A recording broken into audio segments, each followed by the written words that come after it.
ইদানিং আমাদের ত্রিপুরার বিজেপি সরকার, বিশেষ করে ভারতের কেন্দ্রের বিজেপি সরকারের পলিসি মতো এখানে ইমপ্লিমেন্ট করতে চলছে।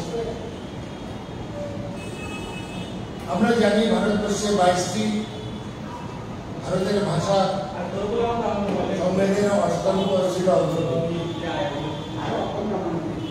এবং হিন্দি ভাষাটা রাষ্ট্রীয় ভাষা হিসেবে সরকার অ্যানাউন্স করেছে, কিন্তু যে যে প্রদেশে যার যার স্বীকৃত ভাষা রয়েছে ওটা ব্যবহার সরকার করে থাকে। যেমন আমাদের রাজ্যে হিন্দি চাপাইয়া দেওয়ার জন্য জোর করে একটা প্রয়াস শুরু হয়েছে।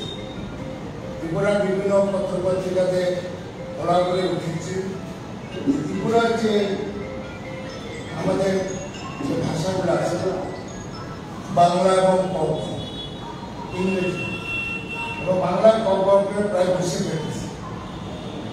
যেমন ত্রিপুরা গভর্নমেন্টের ট্রাফিক পুলিশের যে একটা সংকলন রয়েছে ওটার মধ্যে একটা বাংলা বা কমক নেই, এটা আপনাদের বিভিন্ন পত্রিকার ছেলেরও দেখানো হয়েছে।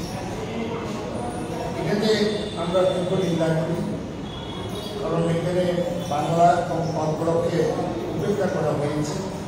ধীরে ধীরে ওটাকে মর্যাদা না দিয়ে এটাকে ধীরে ধীরে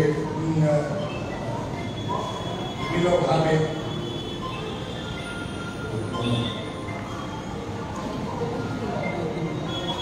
করা হয়েছে।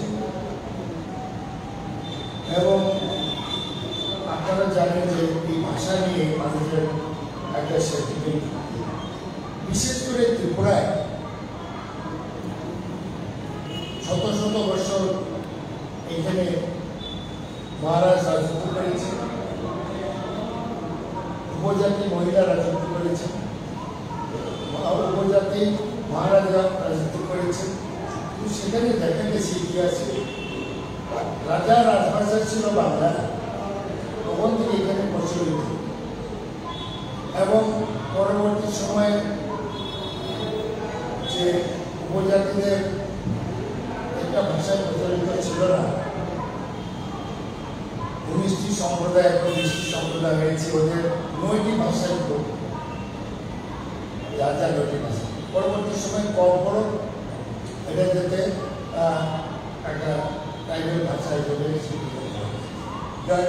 ইচ্ছাকৃতভাবে প্রিপ্ল্যান কমকে উপেক্ষা করা হচ্ছে বাংলাকে। তার জন্য প্রদেশ কংগ্রেসে আমরা তীব্র ভাষায় সরকারি ভিত্তিতে আমরা নিন্দা জানাই। আমরা বলবো বাংলা কমকেও যেভাবে অফিসের কাজ চলছে তাকে মর্যাদা দিতে হবে এবং হিন্দি ইংরেজি তা তো আছে, কিন্তু এখানে পুরা বাংলা এবং কমকে উপেক্ষা করাটা প্রদেশ কংগ্রেসে আমরা গভীর চক্রান্ত বলে মনে করি এবং এটা ত্রিপুরা রাজ্য সরকারের একটা স্পষ্টীকরণ বিশেষ প্রয়োজন আছে। একটা বিভ্রান্ত সৃষ্টি হয়েছে আস্থা রাজ্যে, সরকারকে এটা স্পষ্টীকরণ করতে হবে। এই আমাদের এই বক্তব্য এবং ওটার মধ্যে আমরা দেখেছি যে ভারতের বর্তমান শাসক বিজেপি তাদের মতাদর্শগত দিশারি রাষ্ট্রীয় স্বয়ংসেবক নেতাদের মুখ থেকে প্রায়শই আমরা শুনতে পাই ভারতীয় আদর্শ ঐতিহ্য সংগ্রহ নানা জ্ঞানবদ্ধ উপদেশ ও নির্দেশ। ভারতে কিন্তু মুখে ভারতীয় আদর্শ ও ঐতিহ্যের কথা বললেও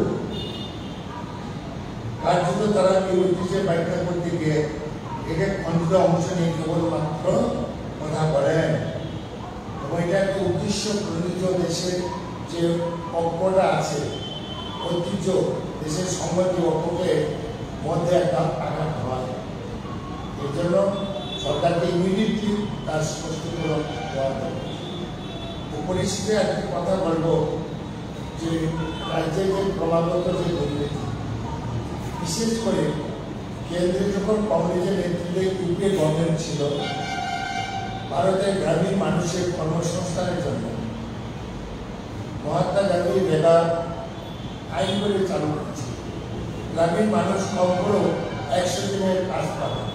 কিন্তু দেখা গেল বিজেপি দিল্লিতে সরকার আসার পর ধীরে ধীরে তাদের যে কর্মসংস্থান সন্তুষ্টি করা হয়েছে, আর্থিক বরাদ্দ কমিয়ে দেওয়া হয়েছে, যাই এসছে তার মধ্যে 100 কোটি টাকা লুণ্ঠনের খবর আমাদের কাছে এসছে। গ্রামে গ্রামে প্রত্যেকটা গাঁও সমাজে প্রায় গাঁও সমাজে লুট করা হচ্ছে, প্রকল্প কাজ না করে টাকা লুট করা হচ্ছে।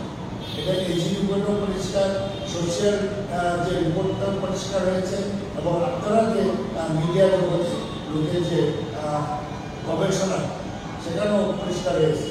এই সরকার মানুষের মুখের গ্রাস কেটে নিচ্ছে, গ্রামীণ গরিব মানুষের পেটে রাখতে হচ্ছে।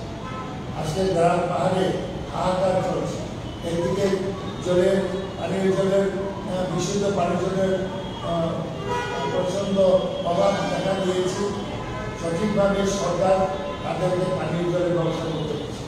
ছড়া নাড়া জলকে এখন জলবাহিত রোগ সৃষ্টি হয়েছে, কারণ প্রত্যন্ত এরিয়াতে আমরা খুবই ইসলামিক কিছু আমাদের প্রত্যন্ত এরিয়াতে আমরা ভিজিট করতে যাচ্ছি, সামনু গোবিন্দবাড়ি অঞ্চলে, সেখানে খবর এসেছে যে পানীয় জল আর ছড়ার জলও শুকিয়ে গেছে। মাটি করে পাহাড় থেকে যে জলটা সেটা তাদের অথচ গভর্নমেন্ট বড় বড় ডাক বোর্ড যাচ্ছে যে প্রত্যেকটা ঘরে ঘরে বিশুদ্ধ পানীয় জল পৌঁছানো, এবং বিশুদ্ধ পানীয় জল কবে পৌঁছানো? বামফ্রন্ট আমলেও সেই ব্যান্ডটা বাজিয়েছিল, এই বিজেপি আমলে সেই ব্যান্ড। এবার আমরা সরকারের এসে দাবি রাখবো যুদ্ধকালীন ভিত্তিতে গ্রামের মানুষের পাহাড়ে বিশুদ্ধ পানীয় জল ত্বরান্বিত করতে হবে, পৌঁছে দিতে হবে। এবং এটা আপনার কাছে রক্ষণ সহায়তায় প্রদেশ কংগ্রেস সাংগঠনিকভাবে আমরা তৎপরতা হচ্ছি। এরপরে আমরা পক্ষকালের মধ্যে কিছু জন মানুষের দাবি দেওয়া নিয়ে এবং করাপশনের বিরুদ্ধে আমরা আন্দোলনে যাচ্ছি।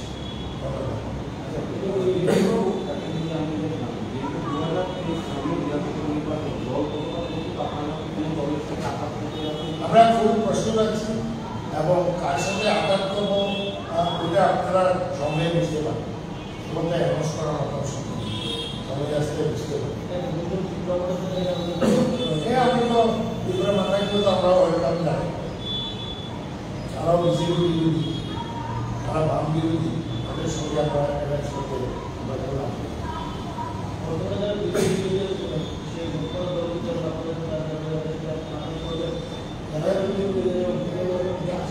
এটা আমরা পলিসিটা অ্যানাউন্স করি না, সময় আসে চেষ্টা চালাচ্ছি।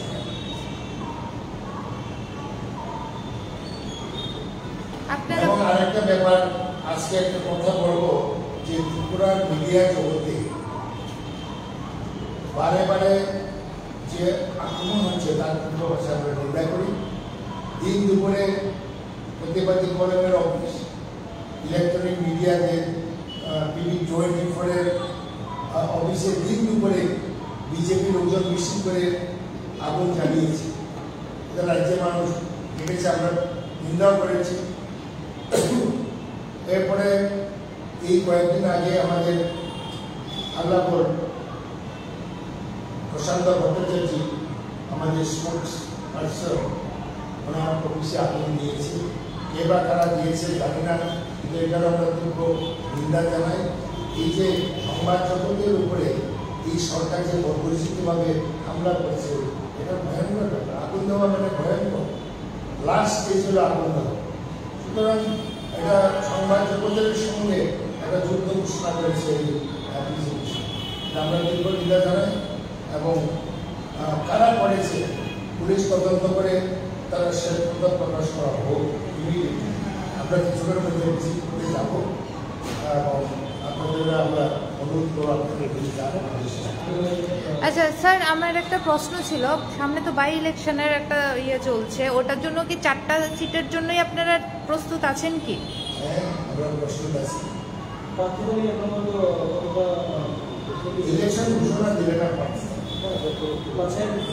ভাষা তো ভিতরে ভিতরে চলছে, এটা তো অ্যানাউন্সমেন্ট করতে হবে। আমরা যে যাবো না, যা আজকে আমি স্কুল মাঠে যাবো, 2টার সময় স্কুল মাঠে মিটিং আছে, আমাদের নেতা নেত্রী বন্ধুদের সঙ্গে চলছে, চেষ্টা চলছে।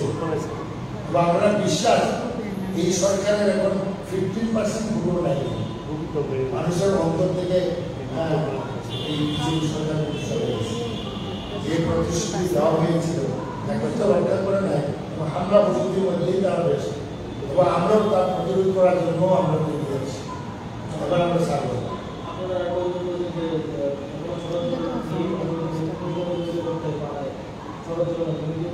সরকার তো 2022 সালে হারবার জল একটা যোজনা রয়েছে,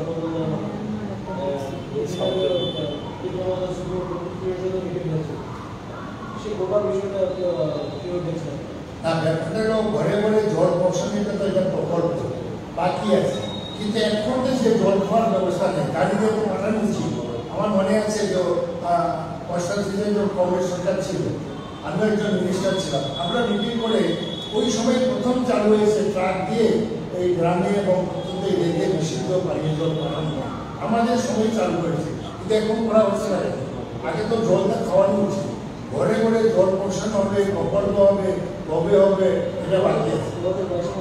এটা প্রতিশ্রুতি সাংঘাতিক প্রতিশ্রুতি থাকে বিজেপি, তারা প্র্যাকটিক্যাল তো কঠিন ব্যাপার না, প্র্যাকটিক্যাল অত সহজ না।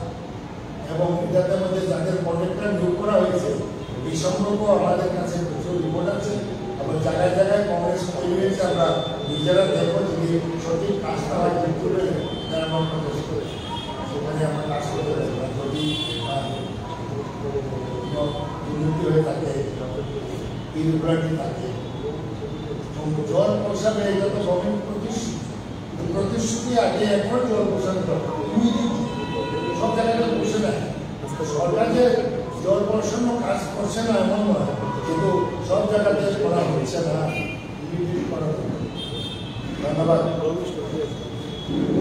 এখন চলো আমরা